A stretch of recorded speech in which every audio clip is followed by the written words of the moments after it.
Assalamualaikum warahmatullahi wabarakatuh. Perkenalkan, nama saya Imratul Hamidah, Prodi PGMI kelas 2B.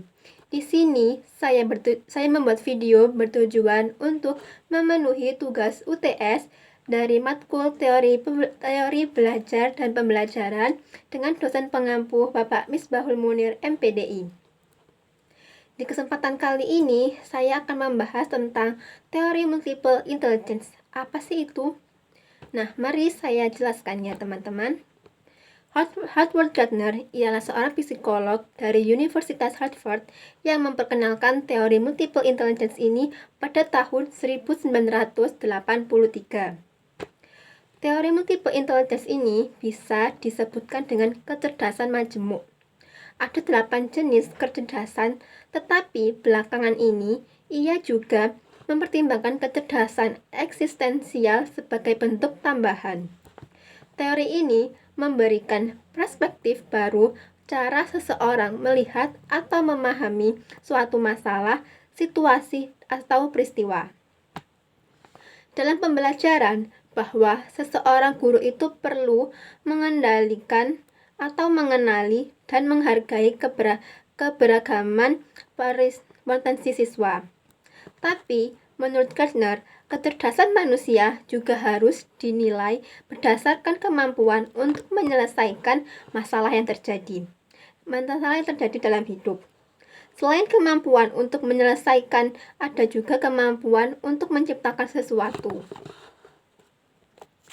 Gardner bersama rekan-rekannya yang mengembangkan penelitian ini, yaitu untuk mengembangkan konsep multiple intelligence ini agar tidak menilai kecerdasan dan cara mengujinya, kemahiran seseorang memahami dan menyelesaikan soal-soal yang dilakukan dalam tes IQ. Nah, lalu di sini ada jenis-jenis kecerdasan multiple intelligence yang terdapat ada 9 jenis-jenis. Kecerdasan pertama yaitu kecerdasan linguistik atau verbal linguistic intelligence. Kemampuan ini adalah kemampuan dalam berbahasa, berbicara, menulis, membaca, dan bermain dengan kata-kata. Jadi guru bisa memberikan soal kayak misalkan menyuruh muridnya untuk misalkan menulis cerita, menulis puisi, lalu juga menulis dan lain-lainnya, menulis puisi, pantun, dan lain-lainnya. Lalu juga bisa setelah menulis itu muridnya bisa langsung diajak, misalkan disuruh maju ke depan untuk membacakan isi dari yang ditulis itu. Lalu yang kedua ada kecerdasan logis matematis. Kemampuan dalam berpikir secara logis untuk memecahkan masalah seperti berhitung dan memahami konsep matematika serta sains. Dan ini contohnya itu misalkan murid itu seperti kita ya, guru itu memberikan soal matematika. Nah, murid tersebut juga harus bisa untuk memecahkan soal-soal tersebut dalam berbentuk berhitung ataupun yang lainnya. Lalu yang ketiga ada kecerdasan visual spasial. Kemampuan membayangkan atau memanipulasi objek dalam ruang secara visual. Misalkan dalam mata pelajaran seni budaya. Di situ guru memberikan soal atau memberikan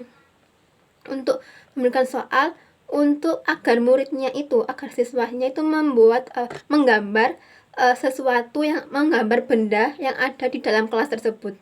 Jadinya itu murid itu bisa membayangkan apa yang saja yang ada di dalam kelas tersebut lalu digambar. Seperti itu. Lalu yang keempat ada kecerdasan kinestetik jasmani. Kemampuan menggunakan tubuh untuk mengekspresikan ide dan emosi serta keterampilan motorik halus dan kasar.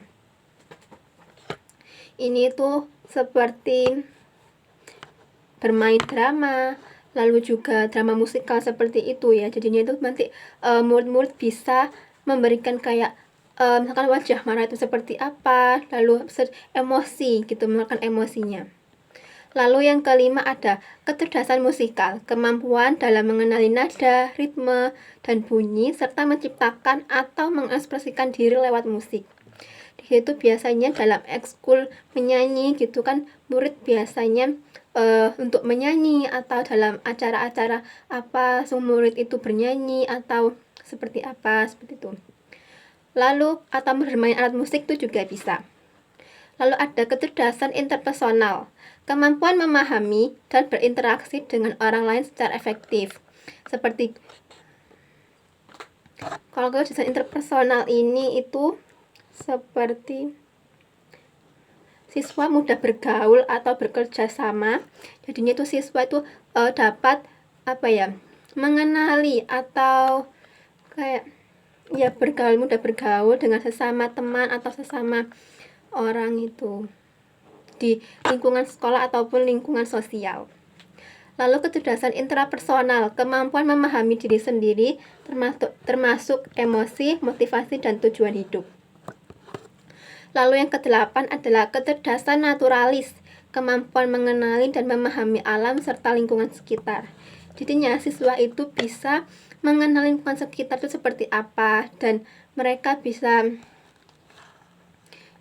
itu juga nantinya setelah mengetahui atau memahami itu, mereka bisa membuat diri mereka itu tertarik pada lingkungan sekitar, seperti menyukai hewan atau menyukai tumbuhan, seperti itu.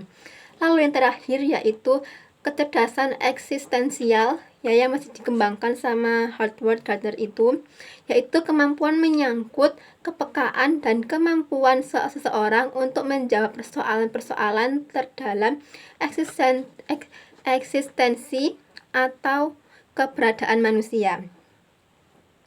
Ini tuh seperti banyak kan anak itu kayak tanyanya itu hal-hal random. Nah, itu contohnya pertanyaannya hal-hal random atau yang tidak masih nggak masuk akal atau yang kritis seperti itu. Nah, mungkin itu yang bisa saya sampaikan dari materi teori multiple intelligence ini. Semoga bermanfaat. Terima kasih. Wassalamualaikum warahmatullahi wabarakatuh.